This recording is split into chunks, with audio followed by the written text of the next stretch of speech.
How my family friends faked my death, and now they want me to remain dead. To imagine that my life would change forever was weird, and to think it would alter on a day like this was unimaginable. The day started just like any other. I received a WhatsApp call from my brother whilst I was already packed and ready to head off to work.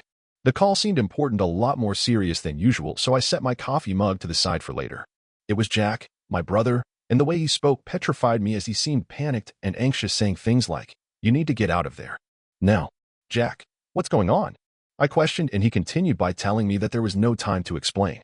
"Just trust me, go to the train station and take the first train out of town. Whatever you do, don't go to your car, don't call anyone. I promise I will tell you everything later." His instructions made no sense as I felt like he was speaking a different language than I was, but no other language was known to me.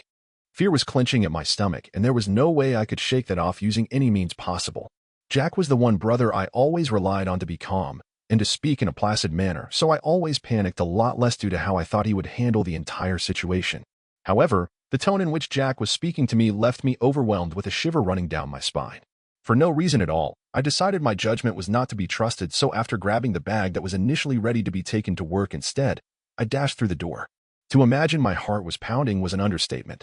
Upon my arrival at the train station, it was Jack waiting for me, looking peculiar. I have never seen him in this state before. He handed me a train ticket before hugging me very tightly. "You need to listen," he exclaimed. "You have to vanish. Your life depends on it." "Jack, what the hell is going on?" I snapped while trying to get a good look at him. "Why should I vanish?" Looking around quite nervously, as if someone was surveilling us, he said, "I cannot explain everything right now. You need to go now, and trust me, I will get in touch with you when I can." Confused and terrified, I tried to reason, but he walked away from me. Not knowing what was going on or where I was headed, I boarded the train. When the train left the station, I felt like I was leaving my life behind. There are interesting stories that you can watch and listen to, but only if you have subscribed to us. If you have not, well, you'll never see such stories again. My life changed beyond recognition. Jack did everything. I was given a new name, and he got me a flat in my new city. Everything was set up so that no one could find me. He told me that I was to go off the grid as much as I could, and there was no reason for me to have anyone from my past. Once in a while, Jack would call from an anonymous number. He would always tell me to stay calm and things were being worked on. He never really gave context to why my life was at risk or why I had to go off the grid. There were questions I had and answers I desperately sought, but Jack would just repeat, "For your safety." And then one day, I came across something shocking. An online article, a news report to be specific, about my death. The gist of the story was that I had passed away from a terrible car crash. I had supposedly driven off a bridge, and the car was said to be fished out from the river. A funeral was conducted for me, my family exed and friends grieved. It's one thing to die, but to read about it is eerily unbelievable. I was boiling with rage. My family had gone so far as to set up my death, and this whole thing was plotted without my knowledge. I wanted to scream loudly so that everyone knew I was alive and watching, but I could not do any of that. Jack's words replayed in my head. "Your life depends on it."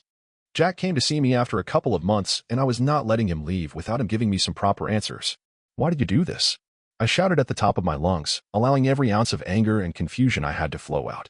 Faking my death was not the best choice, if I am being honest. Jack rubbed his face before replying me and let out a heavy sigh like he was carrying the whole weight of the world on his shoulder. "For God's sake, you were being targeted," he stated softly. Jack continued, "You were getting in way too deep for your own good.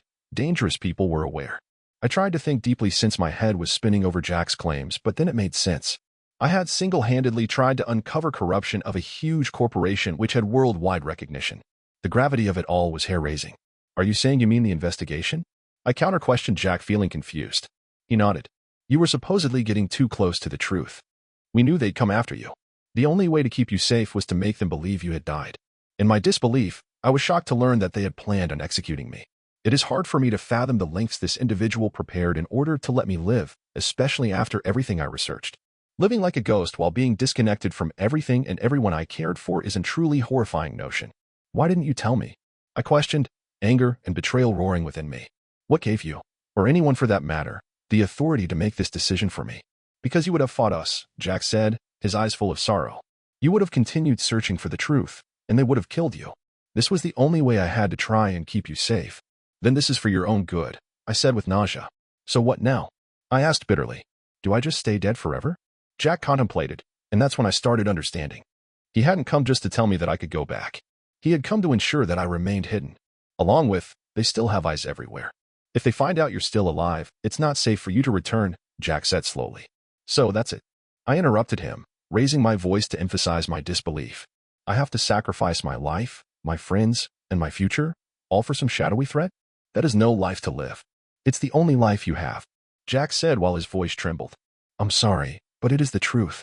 Days after Jack's visit, I was engulfed with this sense of dread and fury that I just couldn't get rid of. I had to resign myself to the fact that I would have to stay hidden for the rest of my life, watching as the people that caused my misery carried on with their lives. This was the decision my family made for me, and I was now expected to stick to it. That thought was unbearable. I could not stay in a place where I was so terrified of the world around me that I could do nothing. Somewhere deep down, I felt like I owed it to myself to discover what was the extent of the danger I was in and why my family had gone to such extreme lengths. If this was how I chose to live my life, then I deserved to know everything. I had to do this very carefully, and I had to do it quickly. Who knew the extent of how severely I could be monitored? Little by little, every tiny detail started putting the puzzle together. All I needed was some information and the wonderful sleuthing skills I exhibited. Trying to uncover information without leaving a digital trace is extremely difficult. I had to plan everything meticulously, but the movements I did made the difference. The corporation I was looking into had a lot more insidious things going on than what came to my attention. They were involved in money laundering, black market operations, and even had ties to organized criminal groups. They had people in power and would do everything to stay protected. And any person that got close to exposing them just vanished. My family didn't just go into hiding to fake my death out of sheer paranoia. They did it because the danger was very much plausible. They had devoted everything to ensure my safety and, in turn, stripped away my freedom to choose. They caged me into a life that was never mine, one created at the expense of their comfort. This can't be the solution, I told myself in defiance. I didn't want to accept that the only way to stay safe was if I were to disappear. If the threat was real, then it was one I was going to face on my terms. Thus, I started contacting people from the life I used to live. Those I trusted, who were good at information gathering or had some sort of experience in security. What I needed were people I could count on to help me face the perilous uncertainty I knew lay ahead of me. From my contacts, I found out that the corporation not only still existed, but was extremely virulent as well. They had moved on from me assuming I was dead, but their operations were broadening.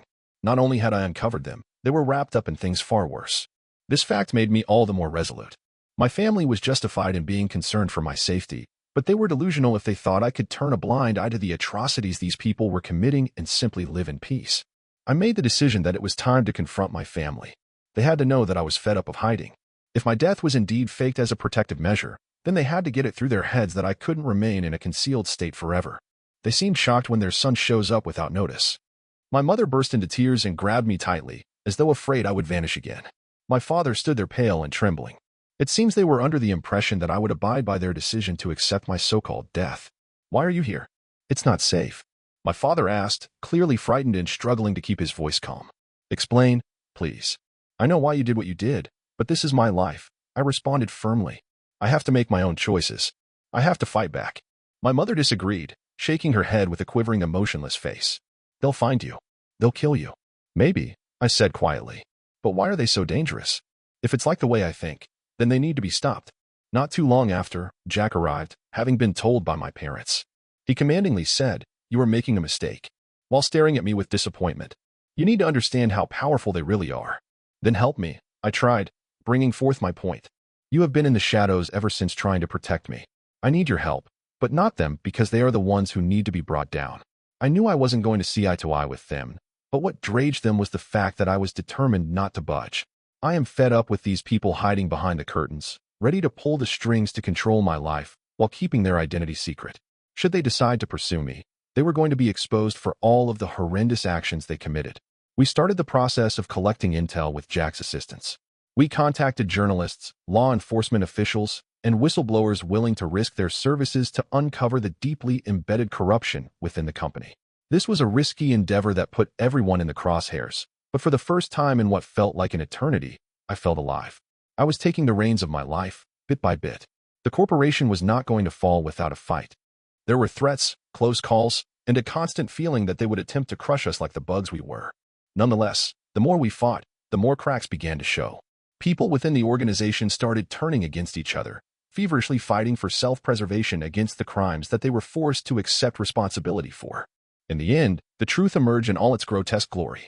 This was not only a corporate scandal, but a betrayal that had been hidden away for so long.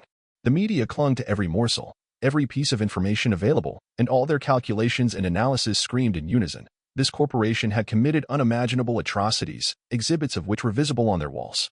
The general population was disgusted, repulsed, and angered at how an organization can go to such lengths. The organization came crashing down with its own structures, and blood started pouring from the harangue's wounds. This rat is bound to pay for this betray, along with all the rest of them. Nevertheless, it was a harsh pain to bear. Knowing how devastating a grave trauma the people faced shed a sense of remorse in me as well. Even more soaking and even more sensitive are the layers of grief this deviant soul has wrapped around my shackled limbs.